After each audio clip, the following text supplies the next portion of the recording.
श्वेता और पूजा दोनों बचपन की दोस्त होती हैं। दोनों के बीच में बहुत प्यार व स्नेह था। बड़े होकर दोनों की संजोग से एक ही घर में शादियां हो जाती हैं। श्वेता बड़ी बहू और पूजा छोटी बहू। उनकी सास उमा भी बहुत खुश थी। आज पूजा का शादी के बाद इस घर में पहला दिन होता है। आज उसकी पहली रसोई भी थी। पूजा थोड़ी डरी हुई थी क्योंकि उसे खाना अच्छे से बनाना नहीं आता था। तभी श्वेता भी रसोई में आ जाती है और कहती है, मैं यहाँ सबकी नज़रों से बचती हुई आ रही हूँ। मुझे तो डर लग रहा था कहीं कोई देख ना ले। ऐसे मुझे पता है माँ जी ने क्या बनाने के लिए कहा है तुझे, और मुझे ये भी पता है कि तुझे ज़्यादा अच्छा खाना बनाना नहीं आता। इसीलिए मैं आ गई तेरी मदद करने के लिए। अरे यार, अच्छा हुआ तू आ गई, वरना मैं तो तब से यूट्यूब ही देख रही हूँ कि एक अच्छी खीर कैसे बनाए। अब जल्दी से तू बनवा दे मेरी खीर, वरना मेरी नाक कट जाएगी आज तो। एक तो बाहर इतने सारे मेहमान हैं, एक साथ इतनी खीर कैसे बनाऊंगी मैं। अरे कोई ना, टेंशन मत ले। बस मैं जैसा कहती हूँ तू करती जा। जल्दी से सारे ड्राई फ्रूट्स को काट ले, तब तक मैं चावल उबालने के लिए रख देती हूँ। अभी आधे घंटे में खीर बन के तैयार भी हो जाएगी। ठीक है, जैसा तू कहती है वैसा करती हूँ, बस खीर अच्छी होनी चाहिए। शगुन में जो भी मिलेगा आधा तुझे भी दे दूंगी, तू भी क्या याद रखेगी। अच्छा जी, ज़्यादा कुछ मत दियो, बस मुझे एक अच्छी सी साड़ी दे दियो, मैं उसी में खुश हो जाऊंगी। कुछ ही देर में खीर बनकर तैयार हो जाती है। पूजा सबको खीर देती है और सबको खीर बहुत पसंद आती है। सब लोग बहुत तारीफ़ करते हैं। कुछ दिन बीत जाते हैं। एक दिन उमा के पड़ोस के घर में उनकी बहुओं की लड़ाई हो रही होती है। उमा की पड़ोसन शारदा अपनी बहू से तंग होकर उमा के पास आती है और देखती है कि पूजा बड़े प्यार से श्वेता के बालों में तेल लगा रही है। ये देखकर शारदा कहती है, उमा बहन, आप कितनी किस्मत वाली हैं, आपको इतनी सुलझी हुई बहुएं मिली हैं। लगता ही नहीं कभी लड़ती भी होगी, कितने प्यार से बहनों की तरह रहती है। सच बताऊं तो इतना प्यार तो बहनों के बीच में भी नहीं होता, उनकी बिना लड़ाई हो जाती है किसी न किसी बात पे। लेकिन आपके घर से आज तक लड़ाई की आवाज़ तक नहीं आई। आपके तो भाग ही खुल गए हैं। हाँ, लड़ाई तो नहीं करती कभी, दोनों साथ में ही रहते हैं। सच में भाग्य तो खुल ही गए मेरे। बहुत अच्छी बहुएं मिली हैं मुझे। हाँ बहन, मेरी बहुएं तो पहले दिन से ही बिल्लियों की तरह लड़ती हैं। आज ही देख लो, खाना बनाने पे लड़ाई कर ली। मुझे तो लग रहा है अब जल्दी ही दोनों के चूल्हे अलग करने पड़ेंगे, तभी ये लड़ाई शायद कम होगी, वरना रोज़ ही घर में इस तरह का कलेश रहेगा। क्या बात कर रही हो? एक ही घर में अब दो दो चूल्हे जलेंगे? घर के बंटवारे जैसा हो जाएगा तब तो। शुक्र है अभी तक मेरे घर में ऐसी नौबत नहीं आई, और आगे भी नहीं आएगी शायद। हाँ, आपकी जैसी बहू होती तो बंटवारा कभी होता ही नहीं। अब हर कोई आते जाते सिर्फ बहू के बारे में ही पूछता है, सिर्फ उनकी ही तारीफ करता है। बहू के सामने बेचारी सास की तो अब कोई अहमियत ही नहीं बची थी। अब बहुओं के बारे में सुन सुनकर उमा को भी गुस्सा आने लगता है। वो दोनों को छोटी छोटी बातों पे डांटने लगती है। एक दिन घर में मेहमान आए थे, तभी श्वेता मेहमानों के लिए चाय लेकर आती है और पूजा कहती है, श्वेता, तू समोसे ले जाना भूल गई, लेकर जा। हाँ हाँ आ रही हूँ, रुक, पहले चाय तो दे दो, उसके बाद समोसा देती हूँ।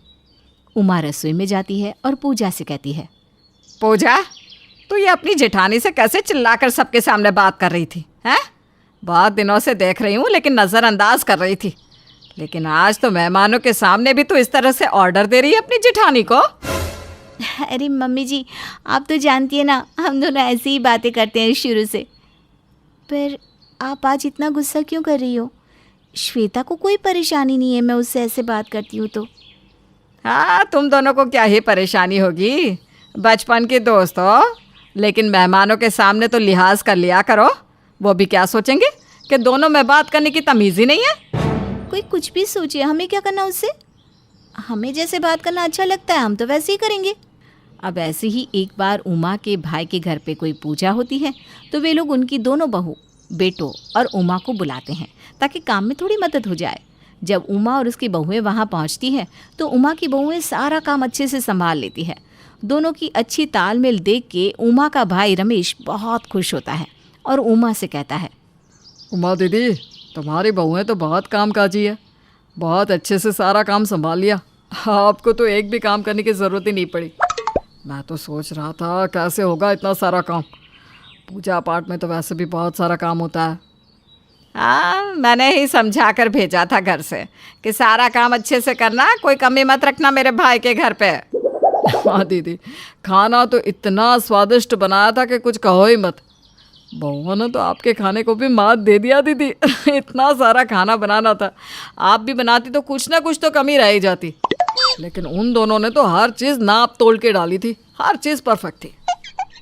अच्छा जी, अब तुझे तेरी दीदी के हाथ के खाने से अच्छा इन दोनों का हाथ का खाना लगने लगा है? पहले ये दोनों बहुत गलतियां करती थी, मैंने ही रसोई में खड़े रह रह कर इनकी गलतियों को सुधारा है, इसीलिए तो आज ये दोनों इतनी परफेक्ट है। हाँ दीदी, मैं भी यही बोलना चाहता हूँ कि इतना अच्छा खाना सिर्फ आपकी बहुएं ही बना सकती है। आखिर सिखाया किसने? आपको तो खुश होना चाहिए कि आपसे भी अच्छा खाना बनाती है ये दोनों। अगर आज आप नहीं भी आती ना तो सारा काम ये दोनों आराम से संभाल लेती बिना किसी परेशानी के। आपके तो भाग ही खुल गए हैं दीदी। अरे मेरे भाग नहीं, उन दोनों के भाग खुल गए हैं मेरे जैसी सास पाकर। देवरानी जेठानी नहीं, पक्की सहेलियाँ लगती है दोनों। हाँ, बचपन की सहेलियां हैं तो लगेंगी कैसे नहीं। हाँ, वही मैं सोचूं कि इतना अच्छा तालमेल कैसा है। लेकिन जो भी कहो, भाग तो दीदी आपके ही खुले हैं कि ऐसी दो बचपन की सहेलियाँ मिली है आपको बहू के रूप में। घर आने के बाद दोनों बहुएं सारा काम खत्म करने के बाद एक रूम में रील्स बना रही थी। तभी उमा कमरे में आती है और कहती है, क्या है ये है? तुम दोनों की बातें ही खत्म नहीं होती, हर वक्त रील्स बनाती रहती हो। ये नहीं कि सब बाहर से आए हैं, अरे तुम दोनों के पति भी थक गए हैं तो जाकर उनकी सेवा करें। नहीं, यहाँ बैठकर रील्स बना रही है दोनों। माँ, वो लोग तो सो रहे हैं ना, हमें नींद नहीं आ रही थी, इसलिए हम दोनों यहाँ आ गए रील्स बनाने के लिए। अभी सो रहे हैं? तुम दोनों तो रात के 12 बजे तक बातें करती रहती हो, अपने पतियों को टाइम ही नहीं देती, वरना अभी तक तो मुझे खुशखबरी भी मिल जाती।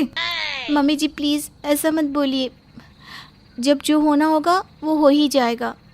अब उमा दोनों को छोटी छोटी बातों पे ताने देने लग गई थी और हर चीज़ में गलतियाँ निकालने लग गई थी। उमा को अब अपनी बहुओं की इतनी गहरी दोस्ती से काफ़ी परेशानी होने लगी थी। ऐसे ही एक दिन जानबूझकर उमा अपनी पड़ोसन शारदा के घर हाँफते हुए आती है और अपनी पड़ोसन से कहती है, अरे ज़रा पानी तो पिला दे, मेरा गला प्यास से सूखा जा रहा है, जल्दी से पानी पिला दे। अरे रुक, लाती हूँ पानी।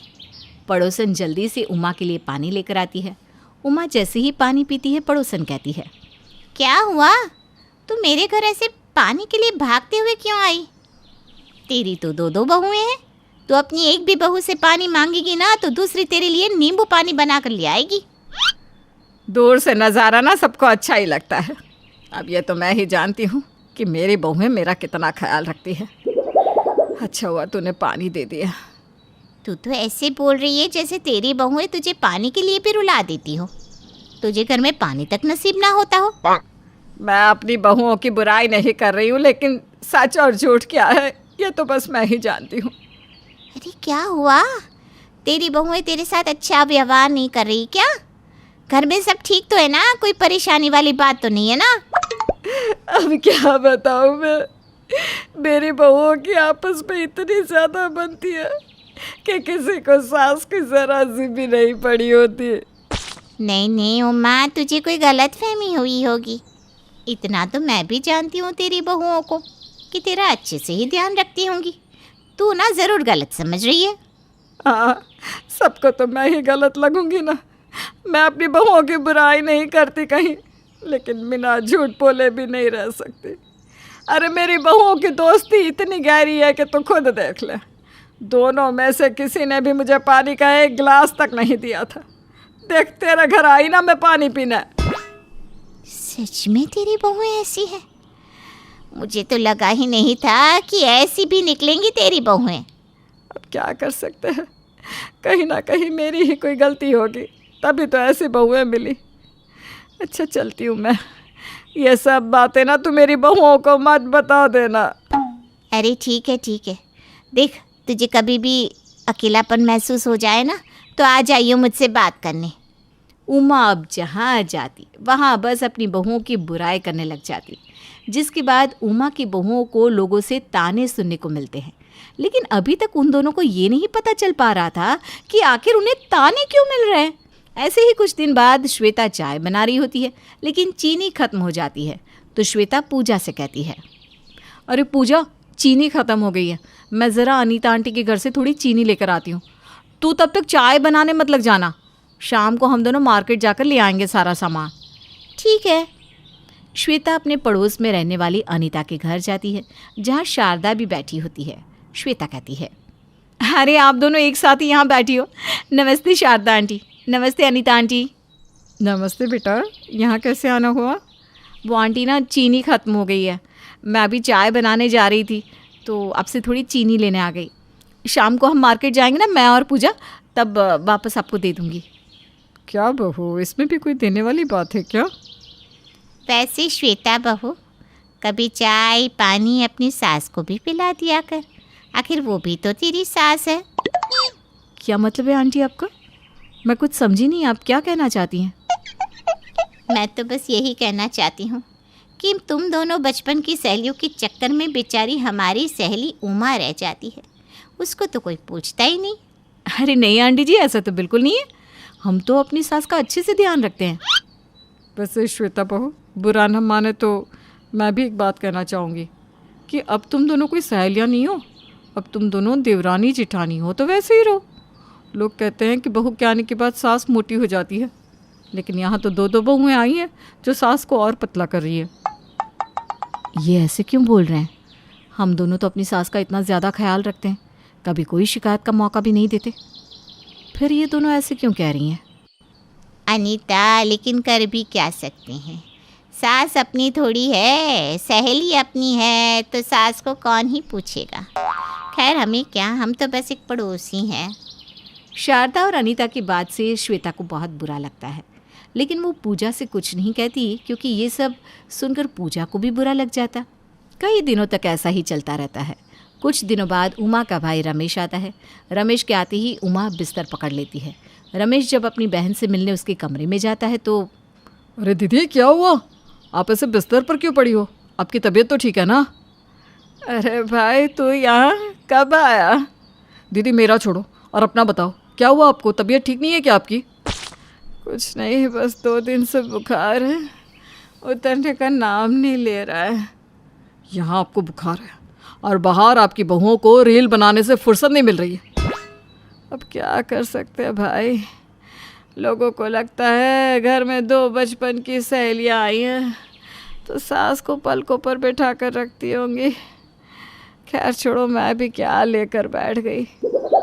दीदी, आपकी बहुएं आपका अच्छे से ख्याल नहीं रखती क्या? रखती तो है, लेकिन एक दूसरे का ख्याल रखती है। वैसे ना, मुझे अब ऐसे ही रहने की आदत हो गई है, ऐसे ही खुश हूँ मैं। बस मेरे घर में कोई कलेश नहीं होता, यही बड़ी बात है। अपनी बहन की बात सुनने के बाद रमेश को गुस्सा आ जाता है। वो बाहर जाता है और दोनों बहुओं को बुलाता है। बहुओं, तुम दोनों को शर्म नहीं आती क्या? मैं तुम दोनों को कितनी अच्छी बहुएं समझता था, लेकिन तुम दोनों ऐसे निकलोगी, इस बात की तो बिल्कुल भी उम्मीद नहीं थी मुझे। मामा जी, हमने ऐसा क्या कर दिया जो आप हमें इतना सुना रहे हो? शर्म नाम की चीज़ तो बची ही नहीं दोनों में। अब भी कैसे बेशर्मों की तरह खड़ी हो और मुझसे पूछ रही हो कि क्या कर दिया ऐसा? अरे जानते हैं हम कि तुम दोनों बचपन की सहेलियां हो, लेकिन घर में सास भी है, पता है ना तुम दोनों को? मामा जी, हमें पता है कि हम सहेलियां हैं और हमें ये भी पता है कि हमारी सास भी है, लेकिन अब भी हमें बिल्कुल समझ भी नहीं आ रहा कि आप क्या कहना चाहते हैं। देखो, मैं बस यही कहना चाहता हूँ कि अब तुम दोनों की ही शादी हो चुकी है। अब तुम दोनों देवरानी जेठानी हो तो वैसा ही बर्ताव करो, यह नहीं कि हर जगह बचपन की सहेलियों की तरह खी करती रहो। रमेश को इतना गुस्सा आ रहा था कि वो अपनी बात करके जल्दी से वहाँ से चला जाता है। रमेश के जाने के बाद उमा अपने कमरे से निकलती है और सोफे पर बैठ जाती है। माँ जी, हमें अच्छे से पता है कि आप ही हर जगह हमारी बुराई कर रही हो। इससे पहले भी मुझे शारदा आंटी और अनीता आंटी ने काफ़ी सुनाया था, और मुझे भी वो दुकान वाले भैया ने। लेकिन हम बस आपसे यही कहना चाहते हैं कि हमें पता है कि हम देवरानी जेठानी हैं, लेकिन हम जब एक साथ रहते हैं तो बचपन की सहेलियों की तरह ही रहते हैं।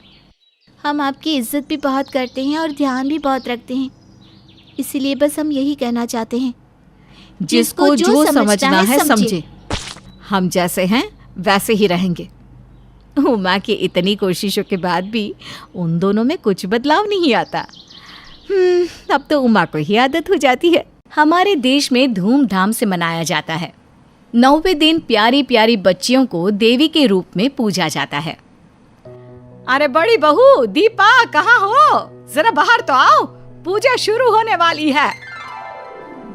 ये हैं मीरा देवी। इनके 2 बेटे और 2 बहुएं हैं, लेकिन इनकी प्यारी बहू तो है बड़ी बहू। कारण है बड़ी बहू के 2 बेटे, क्योंकि छोटी को तो सिर्फ 2 बेटियां ही हैं। माँ, सिद्धि तो है साथ खड़ी, पूजा शुरू करो। बड़ा आया पूजा शुरू करवाने वाला। अरे घर को वंश तो बड़ी बहू ने दिया है ना, उसके बिना कैसे पूजा होगी? तभी बड़ी बहू खूब जरीदार साड़ी गहनों में लदी आकर खड़ी हो जाती है। माँ जी, वो पूजा की थाली तैयार है? सारा सामान तो रेडी है ना? तो पूजा शुरू करें। हाँ दीदी, सारी तैयारी हो चुकी है, आपको सिर्फ पूजा करनी है। हाँ, वो भी तेरे पीछे मैं लगी तब हुआ ना, वरना तो महारानी का आज देर तक सोने का प्लान था। नहीं माँ, वो रिन्नी का एग्जाम चल रहा है ना, तो पढ़ रही थी वो देर रात तक, उसी के साथ जगी थी। अरे क्यों रात काली कर रही हो? लड़की है, जो मर्जी करने दो, जाना तो ससुराल ही है। तभी वहाँ बड़ा बेटा आ जाता है। अरे रिद्धी, रिन्नी को बोलो ना मयंक को पढ़ा दिया करे। अरे भूसा भरा है उसके सर पर। मैंने तो कितनी बार कहा कि रिन्नी से कुछ सीखो, लेकिन नहीं। अरे अब चलो चलो, बस अब यही सुनना बाकी रह गया था। शुरू करो पूजा। रिद्धि की दोनों बेटियां नहा धोकर तैयार होकर पूजा में खड़ी हो जाती है। अरे मेरे 2 लड्डू गोपाल कहाँ है बड़ी बहू? जरा उन्हें भी तो बुला ले। अरे माँ जी, राजकुमार दोनों आपके सो रहे हैं, देर रात तक मोबाइल चलाते रहे थे ना। घर की पूजा संपन्न होती है और छोटी, चल सबका नाश्ता लगा दे। भाभी, मैं पुड़िया तल रही हूँ, आप खाना लगा देंगी? अरे नहीं नहीं, मैंने ये कितनी भारी साड़ी पहनी है, मैं नहीं कर सकती वो काम, समझी? भाभी हड़बड़ाकर वहां से चली जाती है। छोटी सास की तरफ देखती है। अरे ना ना बहू, मैं तो बिल्कुल नहीं। सुबह से तुझसे काम करा करा कर थक गई हूँ मैं। ये तेरी बड़ी वाली है ना रिन्नी, बोल इसे करे काम। अरे कल को दूसरे घर जाकर काम ही तो करना है। पर माँ जी, वो तो सिर्फ 9 साल की है। अरे तो हम तो 9 साल में शादीशुदा हो गए थे। अरे ये क्या पुड़िया नहीं सर्व कर सकती? अरे जा रिन्नी जा, माँ के साथ काम में हाथ बटा। क्या करती रिद्धि, अब अकेले काम करने की हिम्मत नहीं थी। सोचा चलो सिर्फ प्लेट में रखकर पुड़िया ही तो देनी है। वो रिन्नी को किचन में बुला लाती है। सभी खाना खा रहे होते हैं कि गलती से गरम पूड़ी का तेल रिन्नी के हाथ पर लग जाता है। माँ, मेरा हाथ जल गया माँ। रिद्धि गैस बंद करके रिन्नी को लेकर कमरे में जाती है। हाथ जलने के कारण लाल हो गया होता है। माँ, दर्द हो रहा है।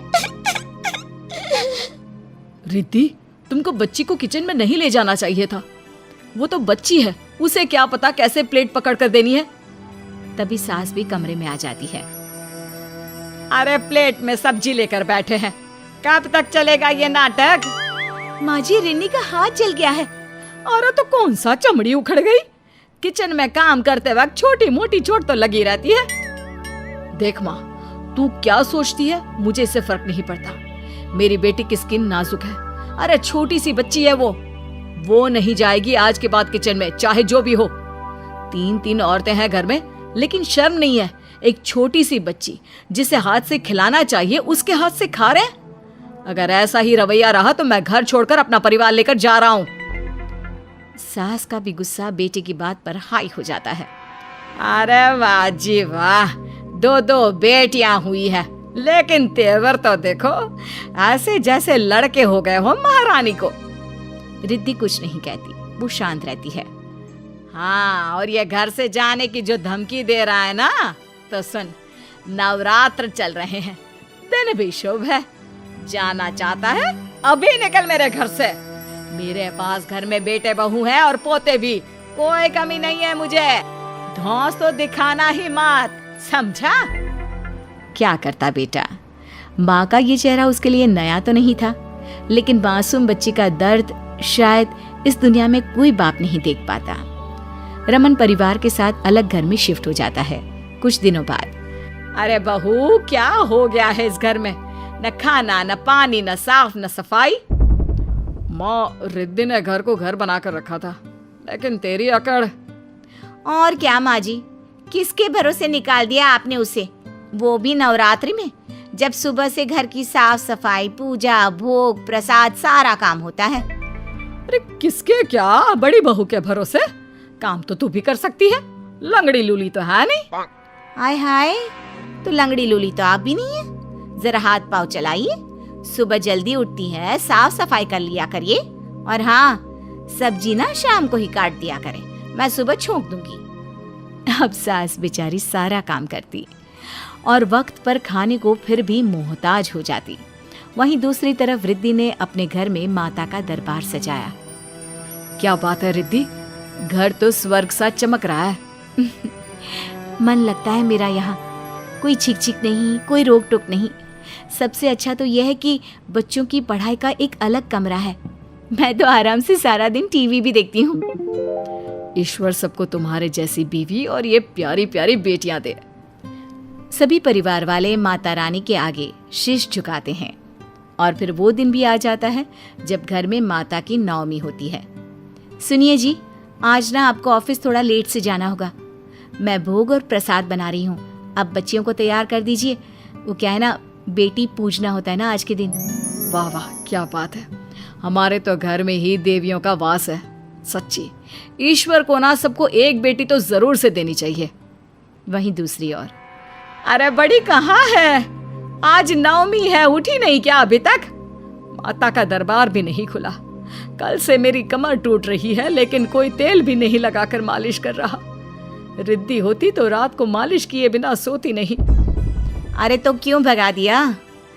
देखिए माँ जी, मेरी तो तबीयत ठीक नहीं लग रही, मुझसे तो खाना सफाई दोनों चीज नहीं होने वाली। अरे कन्या पूजना है आज, ऐसे कैसे नहीं होगा?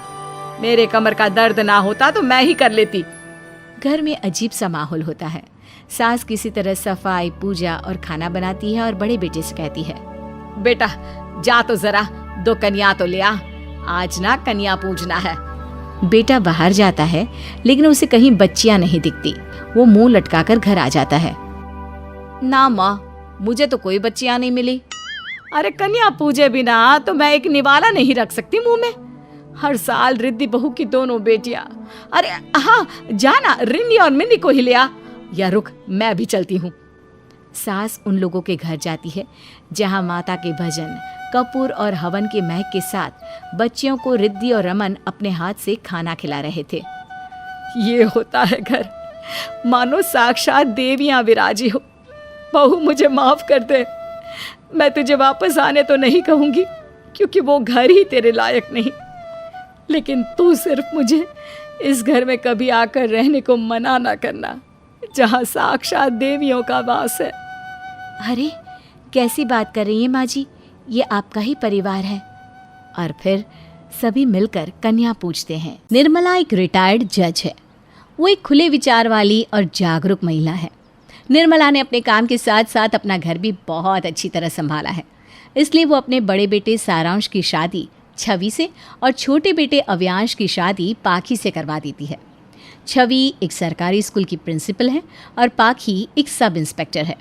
निर्मला ने सोचा था कि उसकी बहुएं भी उसी की तरह घर को संभालेंगी, लेकिन उसकी ये गलतफहमी कुछ ही दिनों में दूर हो गई।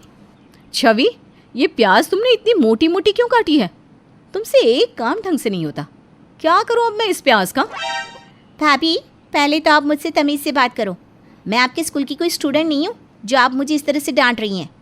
दूसरी बात यह है कि मुझे ऐसे ही प्याज काटने आती है। आपको कटवाना है तो कटवाओ, नहीं तो खुद काट लो। देखो तो, गुंडे मवालियों के साथ रह रहकर तुम्हारा बोलने का लहजा भी बिल्कुल ऐसा ही हो गया है। घर में और थाने में फ़र्क होता है, इसलिए पहले तुम तमीज़ सीखो। इस तरह छवि और पाखी के बीच लड़ाई बढ़ जाती है। निर्मला अपनी दोनों बहुओं की लड़ाई की आवाज़ सुनकर उनके पास जाती है और कहती है, ओ हेडमास्टरनी, अरे ओ थानेदारनी, आप किस बात को लेकर झगड़ा हो रहा है? कभी तो इस घर में शांति रहने दिया करो, तुम दोनों हमेशा लड़ती रहती हो। दोनों बहुएं निर्मला को सफाई देने लगती है, लेकिन निर्मला उन दोनों की बातें सुने बिना वहाँ से चली जाती है। वो अपने बेटों के पास जाकर कहती है, सारांश, अव्यांश, तुम दोनों अपनी बीवियों को समझाते क्यों नहीं? जब देखो झगड़ती रहती है। माँ जी, आप ही सरकारी बहुएं लाना चाहती थी ना, अब जेलो इनके नखरे। बेटा, मुझे क्या पता था कि आजकल सरकारी बहुओं के इतने नखरे होते हैं। अरे हमने नहीं की क्या सरकारी नौकरी? हमने तो कभी अपनी सास और पति को परेशान नहीं किया। तुम दोनों की कितनी अच्छी तरह से परवरिश की है मैंने, लेकिन इन दोनों ने तो घर की शांति भंग कर रखी है। देखो बेटा, तुम दोनों को कुछ ना कुछ करना ही पड़ेगा। लेकिन माँ, हम क्या कर सकते हैं? हम दोनों भाई तो खुद ही इन दोनों की लड़ाई से बचते फिरते हैं। बेचारी निर्मला को बहुत दुख होता है कि उसके साथ साथ उसके बेटे भी अपनी बीवियों की लड़ाई से परेशान हैं। शाम को जब निर्मला की दोनों बहुएं अपने काम से घर वापस आकर रात के खाने की तैयारी करने लगती हैं, तभी पाखी छवि से कहती है, दीदी, उस दिन मैंने प्याज मोटी मोटी क्या काट दी थी, आपने सारा घर सर पर उठा लिया। और ये देखो, आपने आटा कितना टाइट गूंदा है। मेरे हाथों में दर्द हो गया रोटी बेलते बेलते।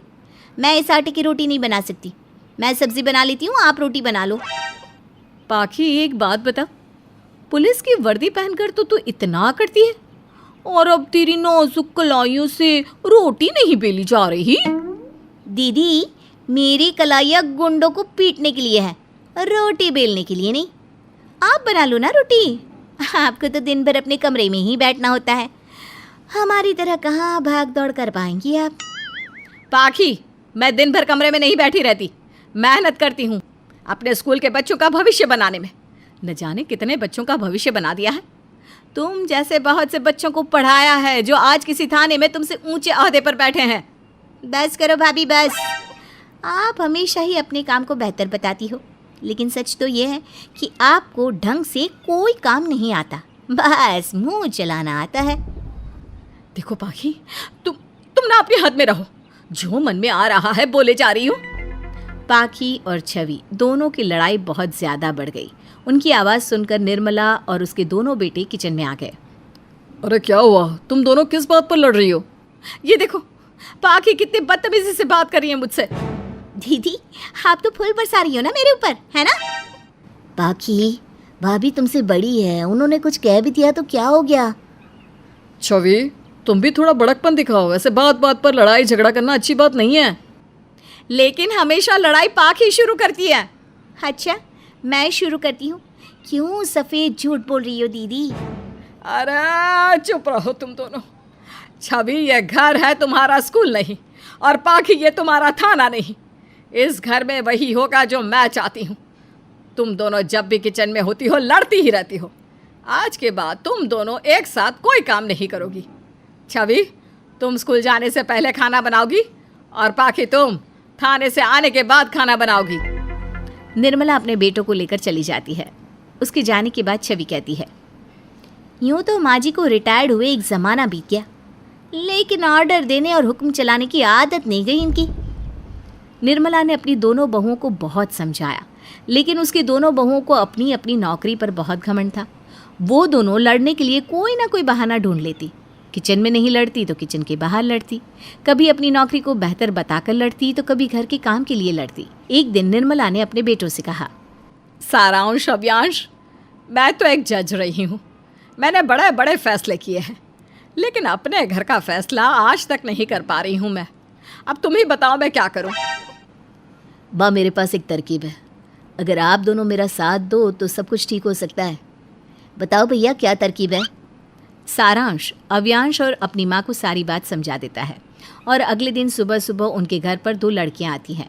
दोनों बहुएं उन्हें देखती है और हैरानी से अपनी सास से पूछती हैं, माँ, ये सुंदर सी लड़कियाँ कौन हैं और आते ही घर का काम क्यों करने लगी?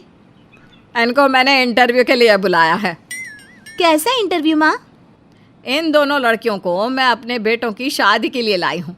मैं उनकी दोबारा शादी करवाने का सोच रही हूँ।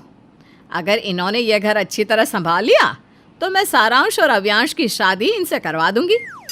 ये क्या कह रही हो माँ? आपके बेटों की शादी हो चुकी है और एक पत्नी के रहते हुए सारांश भैया और अव्यांश दूसरी शादी नहीं कर सकते। बहू, जज रह चुकी हूँ मैं। यह कायदे कानून मुझे मत सिखा। सब कुछ तुझसे ज़्यादा पता है मुझे। और वैसे भी तुम दोनों की दिन रात की लड़ाई से मैं परेशान हो गई हूँ। इसलिए अगर तुम दोनों को इस घर में रहना है तो मेरी नई बहुओं के साथ रहना होगा। निर्मला अपना फरमान पाखी और छवि को सुनाकर चली गई। अब वो दोनों लड़कियां घर में ही रहती, घर का सारा काम करती। पाखी और छवि को घर के काम करने की ज़रूरत ही नहीं पड़ती थी। दोनों बहुओं ने आपस में लड़ना एकदम छोड़ दिया। वो अब सिर्फ काम की बात करती थी। एक दिन पूरा परिवार बैठकर खाना खा रहा था, तभी निर्मला ने कहा, सारांश, अव्यांश, इन लड़कियों को घर में आए बहुत दिन हो गए। अब ये बताओ करना क्या है? इनमें से कोई पसंद है तुम दोनों को? माँ मुझे वो बड़ी वाली लड़की ज़्यादा पसंद है। और माँ मुझे वो छोटी वाली पसंद है। तो ठीक है, मैं पंडित जी को बुलाकर शुभ मुहूर्त निकलवाती हूँ। सारांश जी, आपको शर्म आनी चाहिए। आप मेरे सामने दूसरी शादी की बात कर रहे हो। बहू, तुम दोनों दिन रात घर में लड़ती रहती हो, तुम्हें शर्म आती है क्या? अव्यांश, आप ये शादी नहीं कर सकते। मैं ये शादी नहीं होने दूंगी। मैं भी देखता हूँ पाखी, ये शादी तुम कैसे रोक सकती हो। माँ जी प्लीज़ ये शादी रोक दो। हाँ माँ जी, हम दोनों वादा करते हैं, आज की बात ना तो कभी लड़ेंगे, ना ही अपनी नौकरी पर घमंड करेंगे। दोनों बहुओं ने अपनी सास से माफ़ी मांगी तो निर्मला ने अपनी बहुओं को सच्चाई बताते हुए कहा, चलो, देर आए दुरुस्त आए। हम सब ने मिलकर तुम दोनों को सबक सिखाने के लिए ये खेल रचा था। बहुत साल पहले मेरे घर में एक नौकरानी काम करती थी। ये दोनों उसी की बेटियां हैं। मैंने ही इन्हें पढ़ाया लिखाया, अब इनकी शादी करवा रही हूँ और आज लड़के वाले इन्हें देखने आ रहे हैं। इसलिए तुम दोनों बिना झगड़ा किए सारी तैयारी कर लो। ये दोनों हमारे घर से ही विदा होंगी। निर्मला की बात सुनकर छवि और पाखी के दिल में अपनी सास के लिए सम्मान बढ़ गया और उन्हें समझ में आ गया कि सबका काम अपनी अपनी जगह महत्वपूर्ण होता है। आपस में लड़कर घर की शांति भंग नहीं करनी चाहिए।